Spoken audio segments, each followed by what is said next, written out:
High বন্ধুরা, আজকে আবার একটা নতুন ভিডিও নিয়ে চলে এলাম। এর আগে আমরা পাপপূর্ণ ভিডিও এনেছিলাম, আপনারা অনেক সাপোর্ট করেছেন।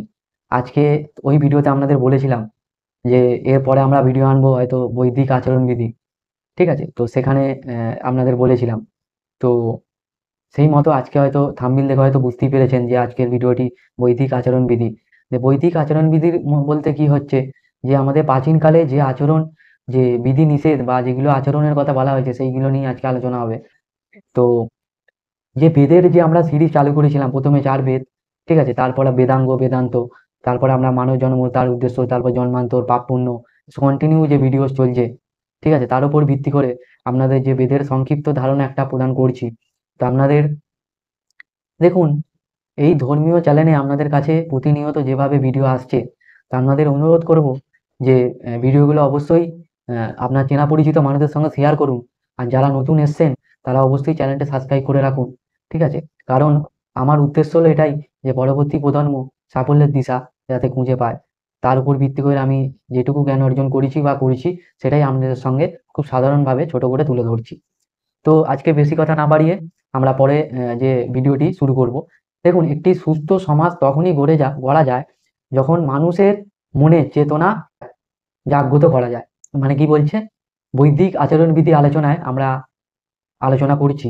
এই আলোচনার মাধ্যম দিয়ে আপনাদের যে আহ, মানে বর্তমান সমাজের যে মানুষের কাছে এই আমার এই প্রয়াস, আপনাদের অসংখ্য ধন্যবাদ। আপনারা যেভাবে সাপোর্ট করছেন, তো ভিডিওটি খুবই গুরুত্বপূর্ণ ভিডিও, তাই আপনাদের অনুরোধ করব যে স্কিপ করবেন না, ধৈর্য সহকারে দেখুন। ঠিক আছে, অ্যাকচুয়ালি দেখুন, বৈদিক আচরণবিধি আলোচনা করতে গিয়ে একটি সুস্থ সমাজ তখনই গড়া যায় যখন মানুষের মনে চেতনা জাগ্রত করা যায়।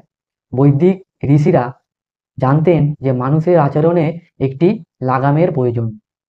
বৈদিক ঋষিমুনিরা তখন জানতেন যে মানুষের যে আচরণে একটি লাগামের প্রয়োজন, তাহলে সুস্থ সমাজ গঠন করা সম্ভব।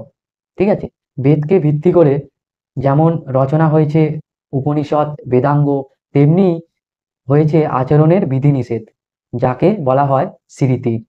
মনু পরাশর ও যাজ্ঞবল্ক্য রচিত হয় 3 ঋষির দ্বারা। দেশ কাল পাত্র বিবেচনা করে করা হয় 3 ঋষির দ্বারা। ঠিক আছে, মানে বিবেচনা করে রচনা করে। এসব সবই আছে, দায়িত্ব কর্তব্য আচরণ, সমাজে নারীর প্রতি আচরণ কেমন হওয়া উচিত। ঠিক আছে, তো ভালো ব্যবহার করা তার তোমাদের মাতা কন্যা দায়িত্ব কর্তব্য আচরণ। ঠিক আছে, দুর্ব্যবহার করলে ন্যায় করা দরকার, উন্মুক্ত হবে। আর ক্ষুধার্তকে অন্ন দান করো। ঠিক আছে, অসুস্থ মানুষের সেবা করো। বন্দি যদি অন্যায়ভাবে মানে বেঁধে থাকে, তাকে মুক্ত করো। তবে শ্রেষ্ঠ সকল জীবের শ্রেষ্ঠ সকল জীবের প্রতি ঈশ্বরের যে করুণা, সন্তানদের প্রতি মায়ের যে ভালোবাসার চেয়ে অধিক খাদ্য ও আত্মরক্ষার জন্য একান্ত প্রয়োজন। দি ঈশ্বরের কোনো সৃষ্টিকেই বিনাশ করো না। ঈশ্বরের কোনো সৃষ্টিকেই বিনাশ করা যাবে না। বেদ ও সতীর স্মৃতির মধ্যে বিরোধ দেখা যায়, তাহলে বেদ বলবান। আর স্মৃতি ও পুরাণের মধ্যে বিরোধ দেখা যায়, তাহলে স্মৃতি বলবান। এখানে হয়তো আপনারা বুঝতে পারছেন যে বেদ ও স্মৃতির মধ্যে যদি বিবাদ দেখা যায়, তাহলে বেদ বলবান, মানে বেদ বলবান। আর স্মৃতি ও পুরাণের মধ্যে যদি বিরোধ দেখা যায়, তাহলে স্মৃতি বলবান। তাহলে স্মৃতির কতটা গুরুত্বপূর্ণ আছে পুরাণের থেকেও। ঠিক আছে, যদিও বেদের সাথে আজ পর্যন্ত তেমন বিরোধ দেখা যায়নি। ঋগ্বেদের অন্য মন্ত্র, মানে অনেক মন্ত্র আছে, যে ঋগ্বেদের অনেক মন্ত্র আছে, হে মানুষ্য তোমরা একসাথে চলো, হে মানুষ্য একসাথে চলো, একসাথে মিলে আলোচনা করো, মন উত্তম বা সংস্কার মুক্ত হোক। সংস্কার মুক্ত ব্রাহ্মণ ক্ষত্রিয় বৈষ্ণব শুদ্ধ যতগণ ব্যক্তির গুণ যোগ্যতা ও কর্মের ভিত্তিতে এই সম্প্রদায়গুলিকে নির্বাচন করতে থাকে ততক্ষণ একে বর্ণ ব্যবস্থা বলা হতো। জন্মগতভাবে নয়, মানে যোগ্যতা কর্মের ভাবে নির্বাচিত হয়েছিল। প্রথম প্রথম 3 সম্প্রদায় জন্মগ্রহণ করেও শুদ্ধ গুণ ও কর্মের ঠিক হলে সে শুদ্ধ হবে। ঠিক আছে, বিভিন্ন শ্রেণীর জন্য বিভিন্ন কর্মের নির্দেশ দেয়া হয়েছে। ঠিক আছে, যেমন চণ্ডালের ঘরে চণ্ডালের ঘরে জন্মগ্রহণ ঋষি মাতঙ্গ, ক্ষত্রিয় বংশের জন্মগ্রহণকারী রাজা বিশ্বামিত্র ব্রহ্মর্ষি হয়েছিলেন। অজানা বংশের অজানা বংশ সত্যকামা সত্যকামা যাজ্ঞবল্ক্য ব্রহ্মাবাদী ঋষি হন। ঠিক আছে। দাসী পুত্র বিদুর রাজা ধৃতরাষ্ট্রের মহামন্ত্রী হয়েছিলেন হয়েছিলেন ঋষি পুলস্ত্যের বংশধর লঙ্কাধিপতি রাবণকে